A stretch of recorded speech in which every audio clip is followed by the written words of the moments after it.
2026-yilda eng top sotiladigan mashina deb vahma qilib tashlashyapti-da. Assalomu alaykum mashinani. Ko'rgandirsiz o'zi. Internetda rosa hamma mendan boshqa hamma bu mashinani ko'rsatdi, obzor qilib bo'ldi-yu. Orqasi chiroyli ekan, orqasini bitta qarang, ham chiroqlarini. Kattaligi. Normal. Qandoq? Captiva'da keladi bu. Captiva'da keladi. Nechta o'rinli? 7 talik. Orqaligini rosa joyini tortib qo'ygan ekan. Ha, joy katta emas, lekin joy bor ekan. Hamma mashinadan buncha, mana mashinadan buncha. Ha. Hamma oldi Farana anaqasini Kia Sportage. Ha, Kia Sportage. Ponjiniki. O'xshaydi. Oldi ablitsovkasi mana Changanga o'xshaydi. O'xshaydi. Gap yo'q lekin. Hamma narsalarni o'xshatib qilibdi. Endi ko'ramiz. Benzin, Gibrid. 1200 yuradigan gibrid ekan. Qanaqa gibrid? Mashinani yurg'izadimi? Yurg'izmas ekan. Generator bo'lib ishlaydi. Bismillah. Salon rangi yoqdi menga, nima deysiz? Inomarkaga mana shunaqa rang bo'lish kerak-da, babir, ota. Oq rang. Yoqadimi sizga ham shu rang? Oq rang zo'r. Ekran kattaligi. Sal pastroq ekan ekrani. Kattaligi menga juda kattadek tuyulyapti. Boshlanishiga mana monitori juda yaxshi kompakt. Buni aytyapsizmi? Ha, qarang, rasxodlarni, общий anaqalarni hammasini ko'rsatib turibdi. Lyuk bor ekan, qarang. Lyuk bu, anaqa panorama emas. Ha, uni chiroqni ham boplab qo'yibdi, qarang. Nega? Men takoy bu Galasoy komandada siz bilan gaplashadigan bor ekanda, qarang. Avtomobil keyingi yil, mana shu yilning oxiridan boshlab O'zbekistonda ishlab chiqariladi, deyapti. Inshaalloh. Avtomobil o'zbek tilida ham bor. Bu hozir rus tiliga o'tkazib qo'ydim, o'zbekchani ishlata olmayman dedimda. Xo'p, joylashishingiz qanaqada? Yaxshi, tormas. Tormasa? Yo'q, yaxshi. Tortishi qanaqa? Ruli sal jo'skiroq etib yurmayaptimi? Yaxshi, tortishlari. Yaxshi. Endi bitta narsani to'g'ri tushuninglar-da. O'zimizda ishlab chiqarildi degani bilan buni hammasi o'zimizda ishlab chiqarilmadi. Bir payt markazlashuv degan narsa bo'lardi, sentralizatsiya. Keyinchalik uni lokalizatsiya degan so'z bilan almashtirishdida. Mahalliylashtirish. Bu narsani hali bizaga polniy kelish uchun 20 yil bor. Ha, qobiliyatimiz rivojlanishi. Endi mana bunaqa narsalar qarang, elektronika talablar, elektronikaga hammasi. Eski mana bunaqa mexanический speedometrlar yo'q. Mana qo'lda boshqaradigan narsalar yo'q, hammasi elektrondan anaqa. Endi biza ham mana shunaqa narsalarni ham yoppasiga ishlab chiqarishni boshlab, shunga moslab boshqa qilsak, menimcha zo'r bo'ladi. Salonni dizaynida nima deysiz? Rang, dizayn, joylashuv. Ko'pikka o'xshatib, mana buni o'zbekchilikka qaratibdi-da. O'xshatib nima qilibdi? Mana bu katta anaqa, ko'rasizmi? Oxirgi mashinalarda hammasi mana bu deflektorlari katta deflektor. Obzor menga uncha emasdek tuyulyapti, ili dizayniga qarab moslashyapti. Normalmi sizga? Obzor deganda stoyka ozgina. Ha, xalaqit qilyaptimi yo'qmi? Ozgina, juda ko'p emas, lekin o mashinani boshqaruvga xalaqit qiladigan darajada emas. Zo'r. Kommentariyada bitta narsani men tushunib yetdimki, odamlar qaysi mashinani minayotgan paytingizda siz aytadigan xulosangiz bor-ku oxirida.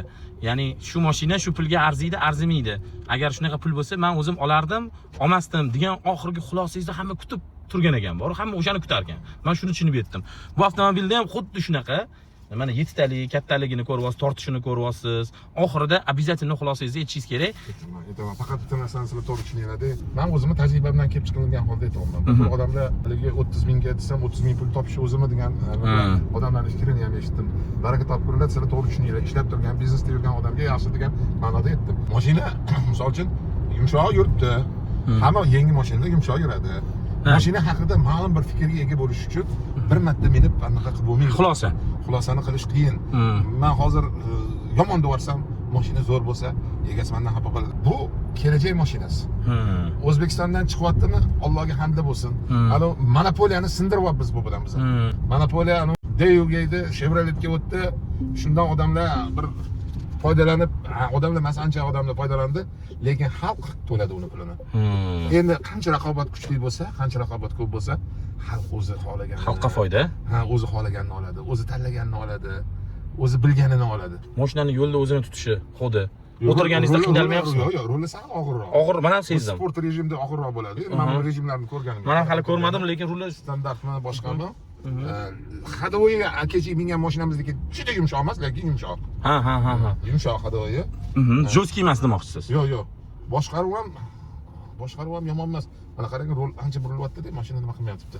Bitta o'tirganda, bitta qaraganda topgan aybingiz bo'ldimi? Shunda ko'rinib qoladigan ayb. Mana men dizaynlarini ko'ring, men bilan ham allambalo ishlagan. Buni qarab, mana bunisi sal g'alatiroq ekan. Baraka topgur, men bundan ayb topishim uchun Men Xitoylardan zo'r mutaxassis bo'lishim kerak. Xitoylarcha ekan. Gapi. Boblab tashadigan Xitoy qarang, butun dunyoni og'zini ochtirib qo'ydi-ku. Avtomobilda oldida siz o'tirgan sideniyada, men o'tirgan sideniyada ham ham isitadi, ham sovutadi. Orqa sideniyada isitar ekan, 3-qatorda isitish funksiyasi yo'q ekan. Orqa sideniyani reglirovka qilsa bo'lar ekan.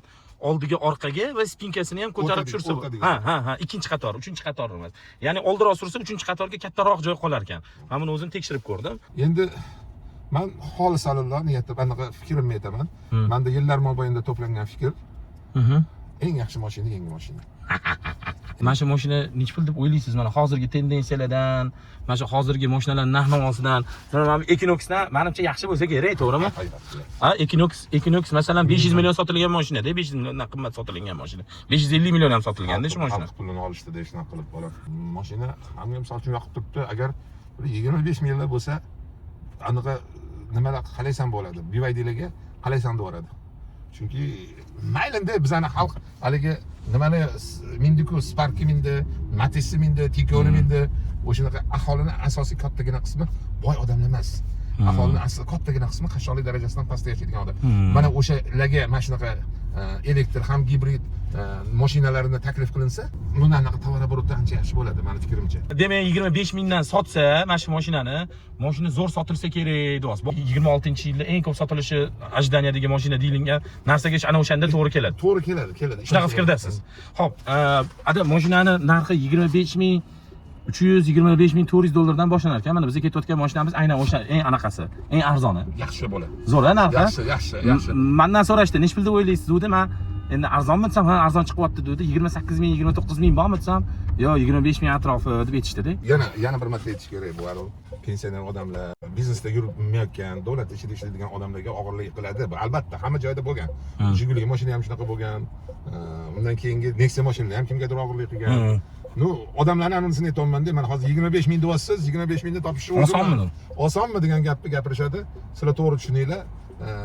Aholimizni, iqtisodchi sifatida aholimizni kattagina qismi qashshoqlik darajasida undan pastroq yashayotganligini inobatga olingan holda shunaqa nima qilyapman. Agar bundan pastroq mashina bo'lsa, uni ham men yaxshi deyman.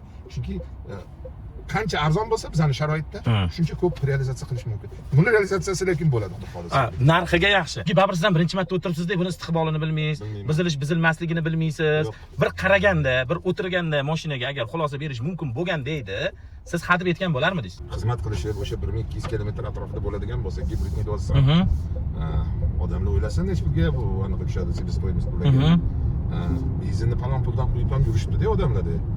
O'sha masalani bu tomonda ham o'ylash kerak-da, buni. 25 mingga hozir O'zbekistonda bunaqa mashina bermaydi-da, to'g'ri? Bermaydi. Mana 7 talik, shu kattalikdagi. Birinchi qo'lda bermaydi. Ha, ikkilamchi emas, birlamchi. Birlamchi bozorda yo'q. Mashinanicha odam bundoq baribir olayotgan mashinasini o'tirib, ko'rib, his qilib ko'rish kerak, to'g'rimi? Test drive'ga borsin, avtosalonga borib yana o'zi ko'rsin. Barakalla, borsin. Iste'molchida fikr chiqadi.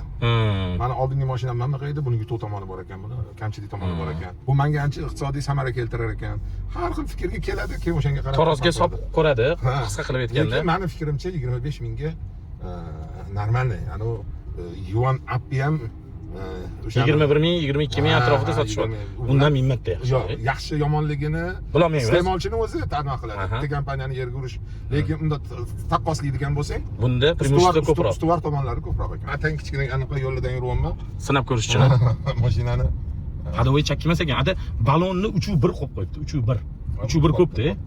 3-1 da ham mana shunaqa yuribdi lekin. Mashinani agar o'ylab ko'rib boshqa qilayotgan paytingiz bo'lsa, borib bitta test drive'ga o'sha yerda haydab ko'ring. Menimcha uyingizga haydashga berib olmasa kerak. O'sha yerda menejerlar bilan aylanib kelib boshqa joylashib ko'rasiz-da, xullas. Ma'qul bo'ladigan bo'lsa, keyin milliy avtomobil deyishimizga hali bor. Hali bor. Lekin xudo xolisa O'zbekistonning kelajagi buyuk. Hozir men bitta narsani aytsam, kecha prezident prichom deyapti-da, prezidentga rahmat. Prezidentimiz agar shunaqa qulay iqtisodiy siyosatni davlatni iqtisodiy rivojlantirishiga yo'l qo'ymaganda edi, oldingi prezidentga o'xshab ahvolimiz tang bo'lardi. Men aytdim, prezidentimizga rahmat dedim kecha yanaqada. Desam, "Bitta prichom prezident deyapti-da, baraka topgur." Tushungin, agar senga mana shu biznes muhitni yo'lga qo'yib bermasa, sen o'tiraverasan yo'da. Endi u tadbirkor emas odamni fikrida ota nima xolasa gapiraveradi, og'ziga kelganini, kallasiga kelganini og'zida qo'yaveradi. Tushunmasdan, bilmasdan hozir bu gapingizni ham tushunmaydi u unaqalar. Shuning uchun yomon komment yozib, odam asablariga tegsalar, keyin chiqmay qo'ysalar, keyin biz bunaqa zo'r kontent ola olmaymiz. Shuning uchun naborot sizlar qo'llab-quvvatlab, like bosib, yaxshi gaplar yozib tursanglar, otam o'qib uni xursand bo'lib turadilar. Salomat bo'linglar.